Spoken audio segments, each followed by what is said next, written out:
ജലക്ഷാമം രൂക്ഷമായപ്പോൾ മഴയ്ക്ക് വേണ്ടിയുള്ള പ്രത്യേക പ്രാർത്ഥനകളും തേട്ടങ്ങളും കുറവായിരുന്നില്ല. എന്നാൽ മനുഷ്യൻ കെഞ്ചിയതിനേക്കാൾ ഉപരി ഭൂലോകത്തെ മിണ്ടാപ്രാണികളെയും പിഞ്ചു കുഞ്ഞുങ്ങളെയോർത്ത് സൃഷ്ടാവുമായി വർഷിപ്പിച്ചു. ഒരു ദിവസം മേഘം കറുത്തപ്പോഴേക്ക് നമ്മുടെ പ്രാർത്ഥനയും നിഷ്കളങ്കതയുമെല്ലാം നിലച്ചു പോയിരുന്നു. പിന്നീട് കണ്ടത് കോരിച്ചൊരിയുന്ന പേമാരിയും കിളച്ചു മറിക്കുന്ന ഉരുൾപൊട്ടലുമൊക്കെയാണ്. ഇപ്പോൾ മഴ നിൽക്കാൻ വേണ്ടി മനുഷ്യൻ കരഞ്ഞു തേടുകയാണ്.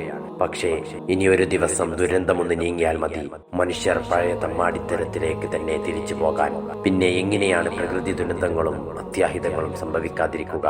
നാം അനുഭവിക്കുന്ന ഔദാര്യങ്ങൾക്ക് നന്ദി ചെയ്തേ മതിയാകൂ. പ്രളയവും ഉരുൾപൊട്ടലും കൊടുങ്കാറ്റുമൊന്നും കേവലം പ്രകൃതി ദുരന്തങ്ങളല്ല, വലിയൊരളവിൽ മനുഷ്യനിർമ്മിത ദുരന്തങ്ങളാണ്.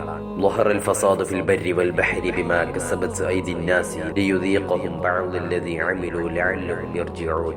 മനുഷ്യകരങ്ങൾ ചെയ്തു വെച്ചത് കാരണമായി കരയിലും കടലിലും നാശം പ്രത്യക്ഷമായിരിക്കുന്നു എന്ന ഖുർആനിക വാക്യത്തിൽ അതിന് കൃത്യമായ തെളിവുണ്ട്. ഉമർ റളിയല്ലാഹു അൻഹുവിന്റെ കാലത്തെ ഭൂമികുലുക്കമുണ്ടായി. അപ്പോൾ അദ്ദേഹം പറഞ്ഞു, ഓ ജനങ്ങളെ, നിങ്ങൾ പുതുതായി ചെയ്ത എന്തോ തിന്മയാണിതിന് കാരണം. അല്ലാഹുവിനെ തന്നെയാണ് സത്യം. ഈ കുലുക്കം ഇനിയും മടങ്ങി വന്നാൽ നിങ്ങൾക്ക് ഈ ഭൂമിയിൽ ഒരിക്കലും വാസമുണ്ടാകില്ല. ഈ തിരിച്ചറിവുണ്ടാവണമെന്ന് ഖുർആൻ നിരന്തരം നമ്മെ ഓർമ്മപ്പെടുത്തുന്നുണ്ട്. വളരെ ചിട്ടയാർന്നതും സന്തുലിതവുമായ ഒരു ചലന വ്യവസ്ഥയാണ് പ്രപഞ്ചത്തിന് സൃഷ്ടാവ് ഒരുക്കി വെച്ചിരിക്കുന്നത്. അതിലൊരു ന്യൂനതയോ പോരായ്മയോ ഒരാൾക്കും കണ്ടെത്താനാവില്ല. പ്രപഞ്ചത്തിന്റെ ഭാഗമായ ഭൂമിക്കുണ്ട് സന്തുലിതമായ ഒരു ആവാസ വ്യവസ്ഥ. അത് പരിരക്ഷിച്ചുകൊണ്ടുള്ള വികസന പ്രവർത്തനമേ നടത്താവൂ. ആ സന്തുലിത ക്രമം തെറ്റിക്കുന്ന ഏത് നീക്കവും ഖുർആനിന്റെ ഭാഷയിൽ അക്രമമാണ്. അപ്പോഴാണ് ഭൂമി കോപിക്കുന്നത്, വൻ ദുരന്തങ്ങൾക്ക് മനുഷ്യർ ഇരകളാകുന്നത്. പ്രകൃതി ദുരന്തങ്ങളെക്കുറിച്ച് ചർച്ചകളിലൊന്നും ഈ അടിസ്ഥാന തകരാർ ചൂണ്ടിക്കാണിക്കപ്പെടുകയോ അതിന് പരിഹാരം നിർദ്ദേശിക്കപ്പെടുകയോ ചെയ്യാറില്ല. അതിനാൽ ഇതിലും ഭീകരമായ മറ്റൊരു ദുരന്തത്തിന് കാതോർത്തിരിക്കുക മാത്രമാണ് നാം. അത് എവിടെ സംഭവിക്കുമെന്നേ അറിയാനുള്ളൂ. മനുഷ്യൻ എത്ര നിസ്സാരനും നിസ്സഹായനുമാണ് എന്നതാണ് ഓരോ പ്രകൃതി ദുരന്തവും നൽകുന്ന ഒന്നാമത്തെ പാഠം. മനുഷ്യൻ കെട്ടിപ്പൊക്കുന്ന അഹന്തകളുടെ അമ്പരചുംബികളെല്ലാം നിമിഷാർദ്ധം കൊണ്ട് നിലം പൊത്തുകയാണ്.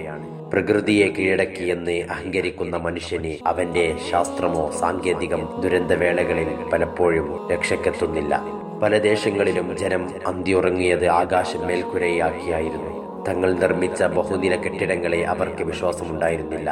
ലോകരക്ഷിതാവേ, നീ മാത്രം തുണ എന്നാവില്ലേ അവർ നിശബ്ദരായി പ്രാർത്ഥിച്ചുകൊണ്ടിരിക്കുന്നത്. ദുരന്തം ജീവൻ കവർന്ന പതിനായിരക്കണക്കിന് ആളുകളുടെ ഉറ്റവരുടെയും ഉടയവരുടെയും വിലാപങ്ങളും കണ്ണുനീരും നമ്മുടെ ഹൃദയാന്തരങ്ങൾ ഒരു നുള്ളു വേദന നൽകിയിട്ടുണ്ടെങ്കിൽ ആ വേദനയാണ് മടക്കത്തിലേക്കുള്ള സൃഷ്ടാവിന്റെ വിളിയെന്ന് നാം മനസ്സിലാക്കണം. ആ വേദന നമ്മുടെ മനതലങ്ങളിൽ രൂപപ്പെട്ടിട്ടില്ലെങ്കിൽ കഠിനമായ നമ്മുടെ ഹൃദയാന്തരങ്ങളിലേക്ക് സൃഷ്ടാവിന്റെ കാരുണ്യം പെയ്തിറങ്ങിയിട്ടില്ലെന്ന് വേണം കരുതാൻ. റബ്ബ് സുബ്ഹാനഹു വ തആല നാം ഏവരെയും കാത്തുരക്ഷിക്കുമാറാകട്ടെ. ആമീൻ.